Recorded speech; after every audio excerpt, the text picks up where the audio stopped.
Wonderful SR ક્રિએશનમાં આપ સર્વેનું સ્વાગત છે. આજે આપણે જોઈશું દેવઉઠી એકાદશી વ્રતકથા મહત્વ. કાર્તક માસના શુક્લ પક્ષમાં આવતી 11 એટલે જ દેવઉઠી એકાદશી. મિત્રો, વિડીયો પસંદ આવે તો લાઈક, શેર અને ચેનલને સબસ્ક્રાઈબ જરૂરથી કરશો. આખા વર્ષમાં કુલ 24 એકાદશી આવે છે. જ્યારે અધિક માસ હોય ત્યારે લગભગ 26 જેટલી એકાદશી આવતી હોય છે. પરંતુ આ તમામ એકાદશીમાં જેનું ખૂબ જ મહત્વ છે તે છે દેવઉઠી એકાદશી, જેને પ્રબોધિની એકાદશી પણ કહે છે. તેમજ આ એકાદશીને દેવોત્થાન એકાદશી પણ કહેવામાં આવે છે. ધાર્મિક માન્યતા અનુસાર રાજસૂય યજ્ઞ કરવાથી જેટલું પુણ્ય મળે એનાથી પણ વધુ પુણ્ય દેવઉઠી એકાદશીનું વ્રત કરવાથી મળે છે. કહેવાય છે કે આ દિવસે ભગવાન વિષ્ણુની પૂજા આરાધના કરવાથી મોક્ષની પ્રાપ્તિ થાય છે. આ દિવસે સવારે વહેલા ઉઠી સ્નાનાદિ કર્મથી પરવારીને ભગવાન વિષ્ણુ તેમજ માતા તુલસીની પૂજા કરવી જોઈએ. સાથે સાથે સૌ પ્રથમ ગણપતિ અને લક્ષ્મીજીની પણ પૂજા કરવી જોઈએ. શક્ય હોય તો સત્યનારાયણની કથા પણ કરવી જોઈએ. તેનાથી પણ અનેક ગણું પુણ્ય મળે છે. આ દિવસે ઉપવાસ કરવો જોઈએ. ફળાહાર લઈ શકાય છે. આ દિવસે દેવઉઠી એકાદશીની વ્રત કથા અવશ્ય સાંભળવી જોઈએ.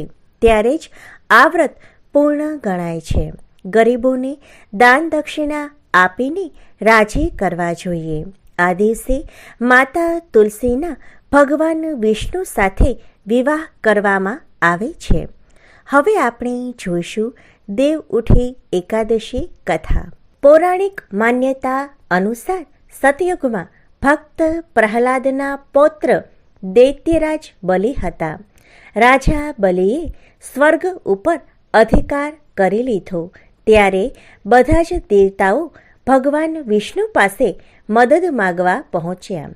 ત્યારે ભગવાન વિષ્ણુએ કહ્યું કે હું સ્વયં દેવ માતા અદિતિને ત્યાં જન્મ લઈશ અને બધા જ દેવતાઓનું દુઃખ દૂર કરીશ.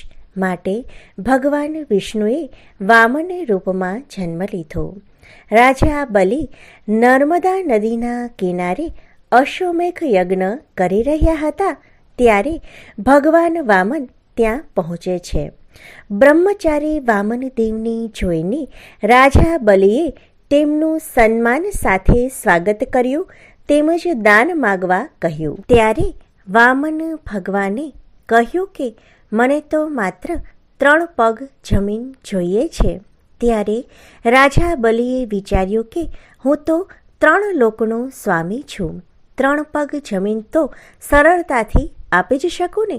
ત્યારે દૈત્ય ગુરુ શુક્રાચાર્ય રાજા બલિને દાન ન આપવા કહે છે. પરંતુ રાજા બલિએ તો ઉત્સાહથી વામનને 3 પગ જમીન આપવાનું વચન આપી દીધું. ભગવાન વામને 1 પગમાં પૃથ્વી, બીજામાં આકાશ માપી લીધું. ત્યારે 3જો પગ ક્યાં મૂકવો? ત્યારે રાજા બલિએ કહ્યું કે 3જો પગ તમે મારા માથા ઉપર રાખો. ત્યારે તે રાજા બલિ પાતાળમાં જતા રહ્યા.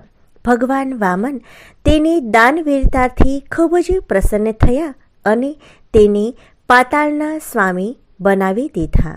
તો સામે રાજા બલિએ પણ ભગવાન વિષ્ણુ પાસે વચન માંગી લીધું કે તે સદૈવ તેમની સાથે રહીને પાતાળ લોકની રક્ષા કરશે.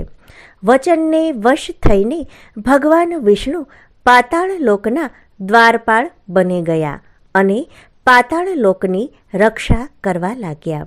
ત્યારબાદ દેવી લક્ષ્મીએ રાજા બલિને રાખડી બાંધી અને ભગવાન વિષ્ણુને વચન મુક્ત કરાવ્યા. ત્યારે ભગવાન વિષ્ણુ વૈકુંઠ પાછા ફરે છે. કહેવાય છે કે રાજા બલિની માટે દર વર્ષે ભગવાન વિષ્ણુ 4 માસ માટે પાતાળ લોક અવશ્ય જાય છે. ભગવાન વિષ્ણુ અષાઢ માસની સુદ પક્ષની એકાદશીથી 4 મહિના માટે પોઢી જાય છે. ત્યારબાદ તે કાર્તક માસની સુદ પક્ષની એકાદશીએ જાગે છે. આ કારણથી જ આ એકાદશી શ્રેષ્ઠ ગણાય છે. મિત્રો, વિડીયો પસંદ આવે તો લાઈક, શેર અને ચેનલને સબસ્ક્રાઈબ જરૂરથી કરશો. આભાર.